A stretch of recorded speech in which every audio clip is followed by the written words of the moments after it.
Hello everyone. So welcome to our channel Inevitable Success. आज हम start करने वाले हैं एप्लीकेशंस ऑफ ट्रिग्नोमेट्री जो कि आपका 9th चैप्टर होने वाला है और हम इसे 3 पार्ट्स में या 3 वीडियोस में हम इसे पूरा करेंगे। इसमें आपके टोटल होने वाले हैं 15 क्वेश्चंस, तो हम इसको 3 पार्ट में डिवाइड करेंगे। ठीक है, सो स्टार्ट करते हैं।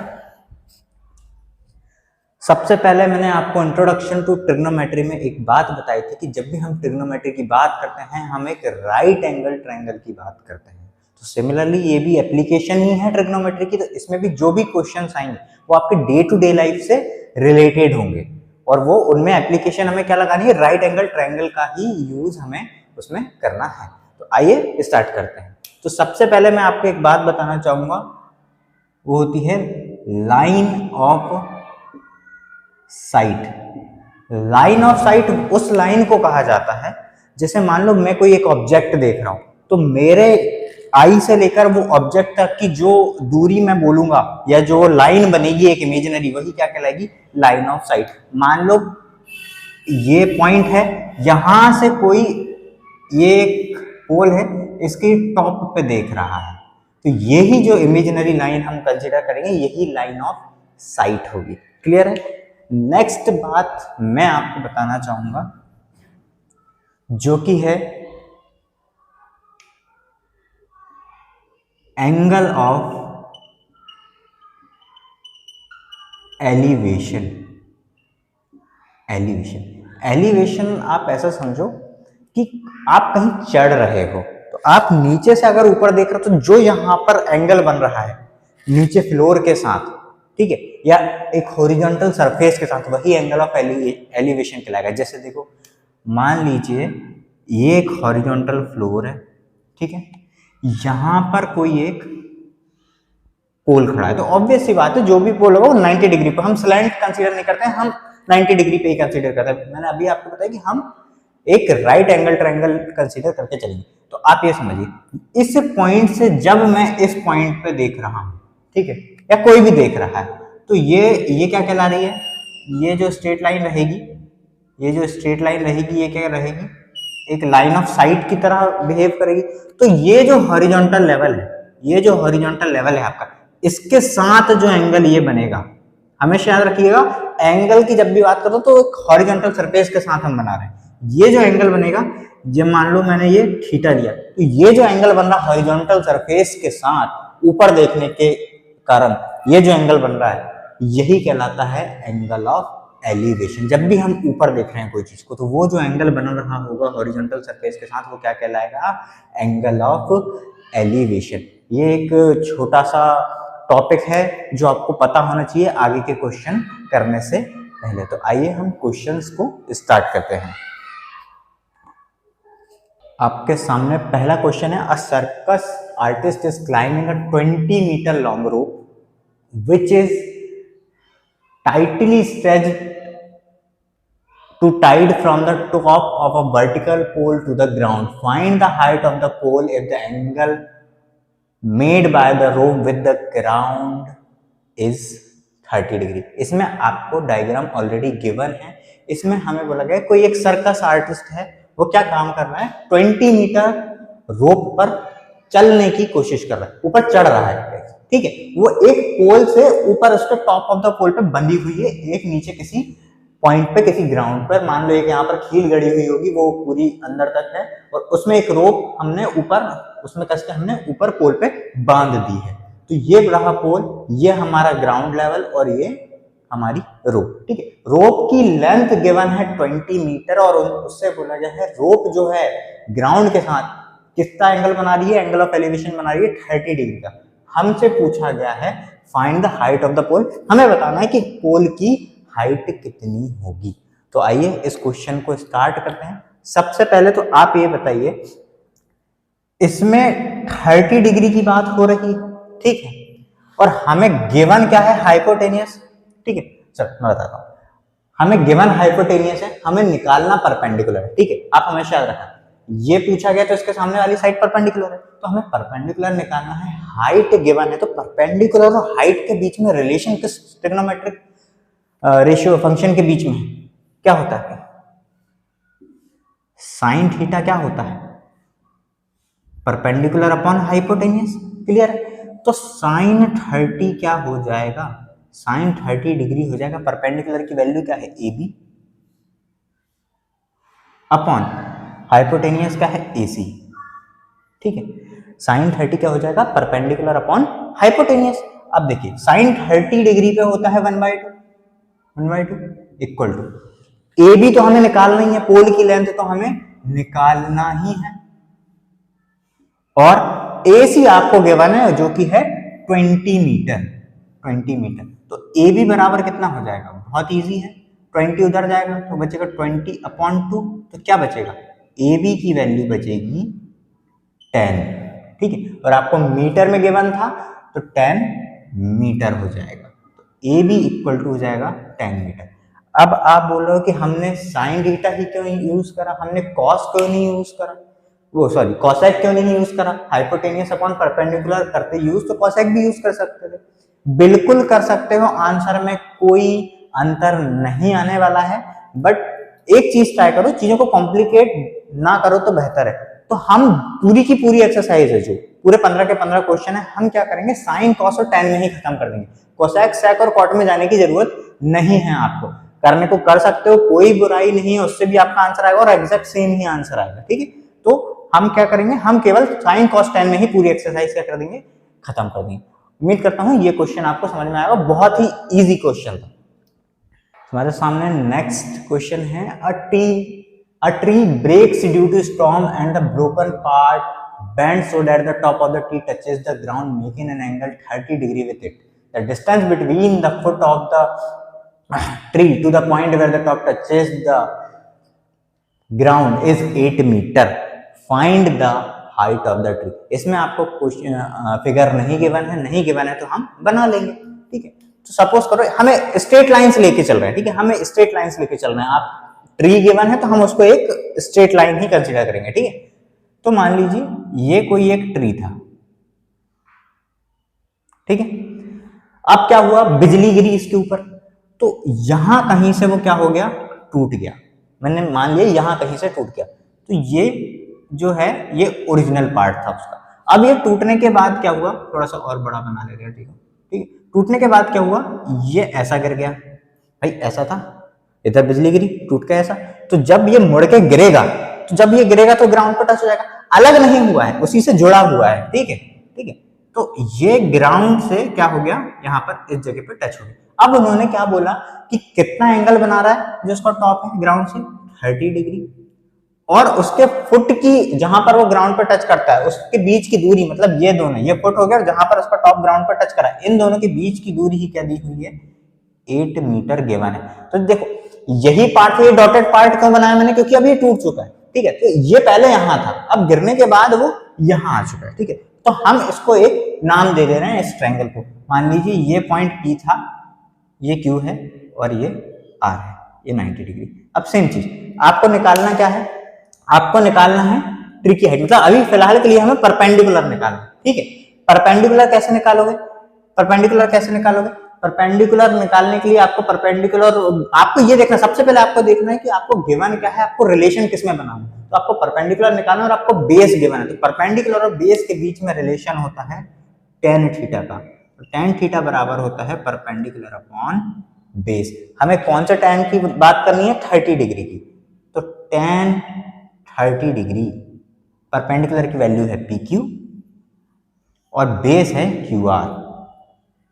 tan 30 कितना होता है, 1/√3, तो 1/√3 इक्वल टू PQ, तो एज इट इज है वही निकालना है, अपॉन QR, QR कितना है, 8 है।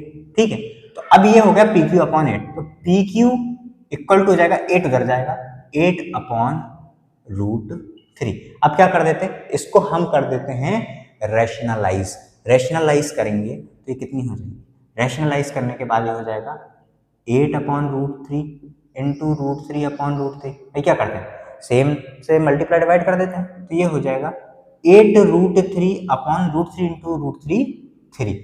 ये हो गई किसकी हाइट, ये केवल इतने के, ये आंसर नहीं है, ये आंसर नहीं है, आपसे total height of the tree पूछी, पेड़ की हाइट पूछी। ये तो जहां से टूटा है उतनी लेंथ आई है, बस उतनी लेंथ आई है।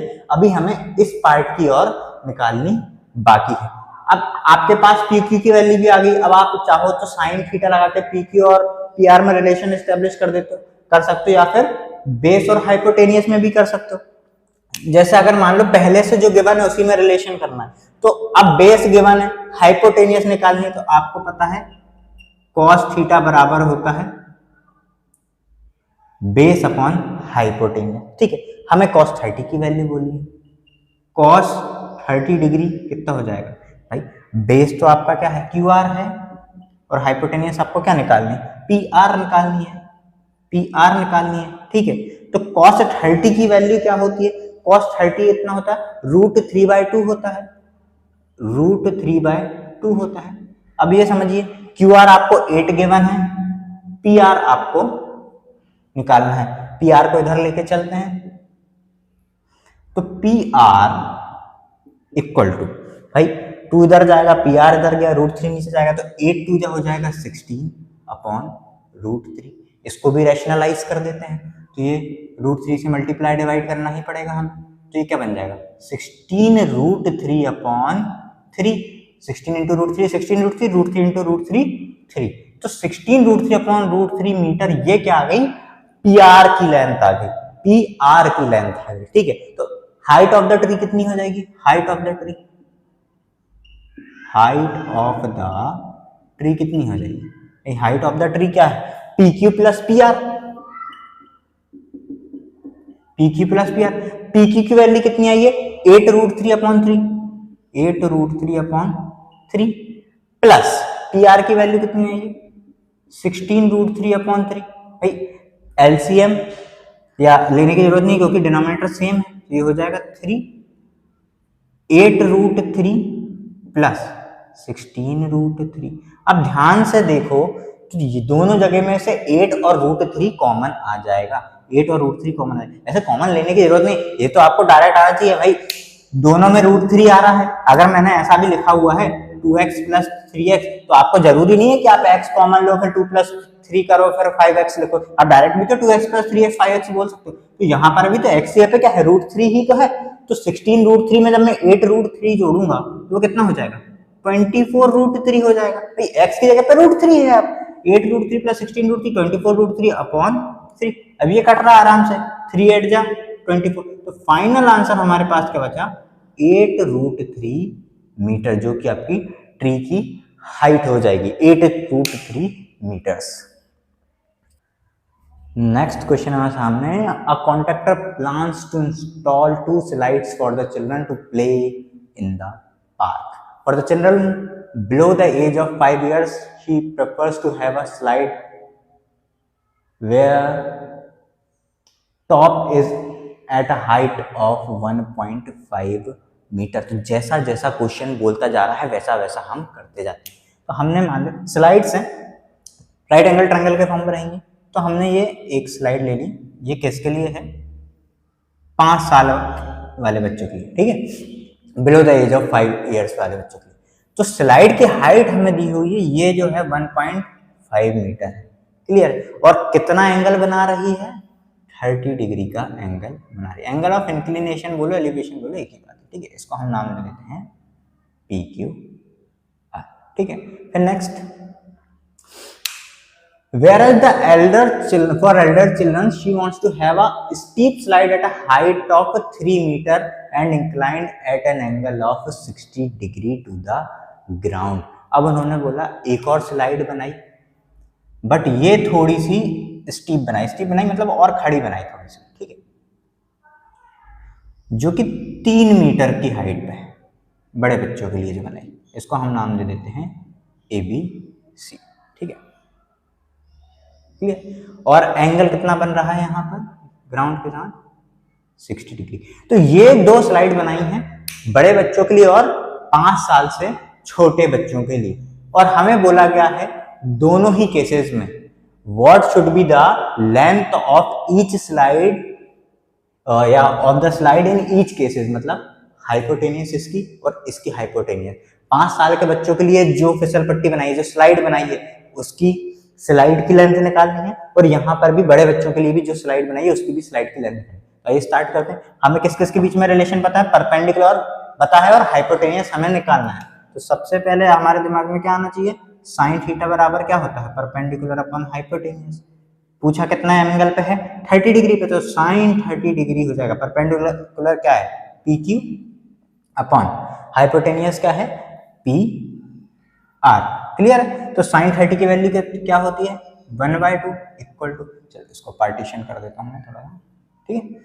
साइन 30 की वैल्यू होती है 1/2, पी क्यू की वैल्यू कितनी गिवन है हमें, 1.5 गिवन है, और पी आर तो हमें निकालना ही है, पी आर तो निकालना है। तो पी आर बराबर क्या हो जाएगा, 1.5 इंटू 2, भाई 2 इधर जाएगा मल्टीप्लाई में, पी आर इधर आएगा, तो 1.5 का दुगुना कितना होता है, 3 मीटर। तो पी आर की जो वैल्यू है वो कितनी आ जाएगी, 3 मीटर। तो मतलब जो स्लाइड है बच्चों की, 5 साल से छोटे बच्चों की, वो है 3 मीटर लेंथ की, ठीक है। अब आते हैं बड़े बच्चों के लिए। बड़े बच्चों के लिए भी सेम रिलेशन आ रहा है, तो यहाँ पर हम लिख लेते हैं फिर से, साइन थीटा बराबर क्या होता है, परपेंडिकुलर अपॉन हाइपोटेन्यूज।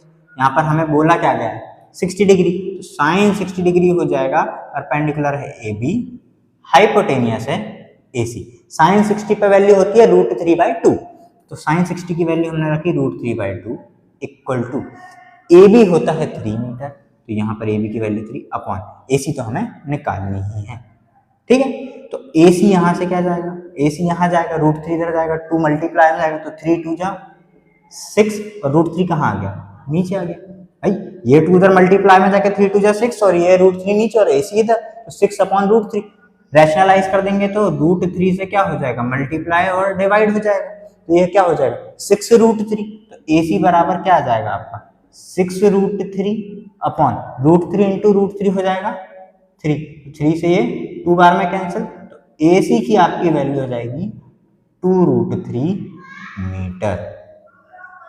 ये आपकी आ गई 5 साल से छोटे बच्चों की स्लाइड की लेंथ, और ये आ गई बड़े बच्चों की 2√3 मीटर। ओके, दोनों आंसर आपके आ गए। नेक्स्ट क्वेश्चन है, the angle of elevation of the top of the tower from a point on the ground which is 30 meter away from the foot of the tower is 30 degree. Find the height of the tower. Question जैसा जैसा बोलता जाता है या जैसा जैसा बोलता जाएगा हम वैसा वैसा करते जाएंगे, ठीक है। तो हमसे क्या बोला गया कि एक टावर है, ठीक है, ठीक है, और हमसे ये बोला गया है the angle of elevation of the top of the tower from a point on the ground. मान लिया मैंने ये एक पॉइंट है, तो यहां से टॉप ऑफ द टावर पे जो